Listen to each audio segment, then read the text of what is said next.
L'hypersensible est déçu par le fait que la société ne prend pas en compte les différences et c'est vrai que cela rend très difficile la vie de pas mal de personnes, parmi lesquelles celles qui sont plus sensibles que la moyenne. Mais l'hypersensible peut aussi se rendre la vie plus dure qu'il en faut et il le fait en pensant et en agissant comme si les autres fonctionnaient comme lui. Je m'explique. Vous avez peut-être pu constater que dans votre entourage ou peut-être même dans votre famille, certains sont complètement différents de vous, qu'ils ne sont pas dotés des mêmes, disons, facultés que vous. Pourtant, vous vous attendez à ce qu'ils réagissent dans chaque circonstance de la même manière que vous. Vous vous sentez blessé si eux, ils ne sont pas tout aussi à l'écoute que vous, ou généreux ou impliqués, qu'ils ne sont pas tout aussi doux que vous. Ça devient douloureux lorsqu'on s'attend à une certaine attitude de la part des autres qui ne se comportent pas comme on l'espère. Eh bien, c'est une non-acceptation de la part de l'hypersensible du fait que beaucoup de gens ont une autre structure intérieure qu'eux. Pour comprendre mieux cette source de souffrance facilement contournable, je vais vous poser quelques questions. Combien de fois avez-vous déprimé parce qu'une personne que vous avez toujours soutenue ne sait pas être à l'écoute, qu'elle n'est pas présente pour vous? Combien de fois n'avez-vous pas senti de la colère et de l'incompréhension à cause d'une personne envers laquelle vous avez été généreux? Vous avez sans doute aidé des personnes dans votre vie qui ne vous ont jamais récompensé ou peut-être même remercié pour cela. Certaines peut-être n'ont même pas reconnu votre aide. Et ça vous a énormément déçu, cela vous a plongé peut-être même dans la déception et vous avez pensé que la race humaine est dépourvue de cœur et d'humanité. Vous avez peut-être même tiré la conclusion démoralisante que tout le monde est pareil et que vous êtes entouré de cœurs en pierre. Vous vous êtes à cause de ça enfermé en vous-même et vous vous êtes peut-être même isolé en vous éloignant du monde afin de ne plus être touché. Je connais tout cela parce que je suis HS, j'ai vécu ça aussi.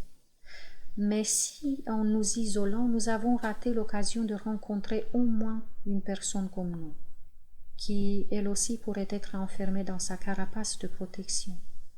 C'est nous les perdants, n'est-ce pas? Alors, est-ce qu'il y a une solution à ça?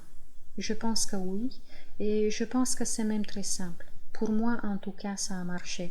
Je vais vous donner à vous aussi l'astuce. Il y a peut-être là un deuil à faire et une fin d'attente à poser. Ça ne peut pas changer.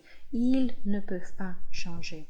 C'est nous qui devons transformer notre regard. C'est nécessaire de comprendre qu'il y a des âmes qui ont fait le choix de vivre une expérience peut-être plus superficielle, mais tout aussi importante pour leur esprit.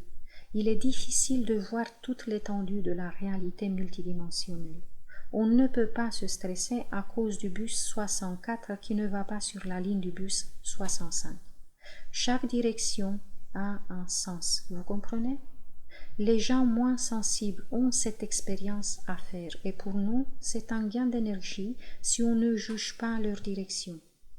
Et si vous acceptez cela, vous ne vous attendez plus à ce que les autres aient un certain comportement vis-à-vis de vous ou qu'ils s'impliquent dans vos expériences et dans votre vécu en mettant du cœur comme vous.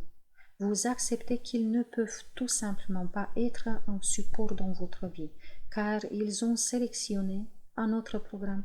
Ils sont centrés sur eux, point. Il n'y a rien à analyser. Et en acceptant leur nature plus froide que la vôtre, vous n'allez plus souffrir. Par contre, vous allez pouvoir être surpris par des personnes qui peuvent vraiment être comme vous, car non, vous n'êtes pas le seul à être sensible. Ils peuvent être même là, très proches de vous.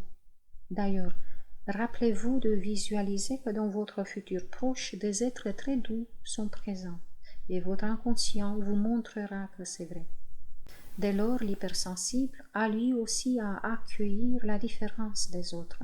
Et non, ça ne veut pas dire que le HS doit continuer à donner sans cesse ou à tolérer une totale indifférence, car on peut prendre de la distance lorsqu'on a affaire à des individus qui sont blessants.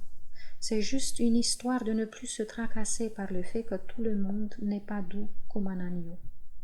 Alors, Soyez juste fiers de qui vous êtes, de votre âme douce, de votre grande sensibilité et comprenez que l'autre est ce qu'il est venu être. Il ne peut pas être ce qu'on veut qu'il soit. Nous honorons ainsi la vie.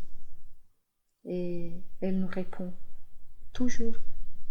C'était Claudia Stefani, hypnopraticienne spécialisée dans la thérapie pour les hypersensibles et les surdoués. Jusqu'à la semaine prochaine, je vous embrasse tous très fort. Prenez soin de vous.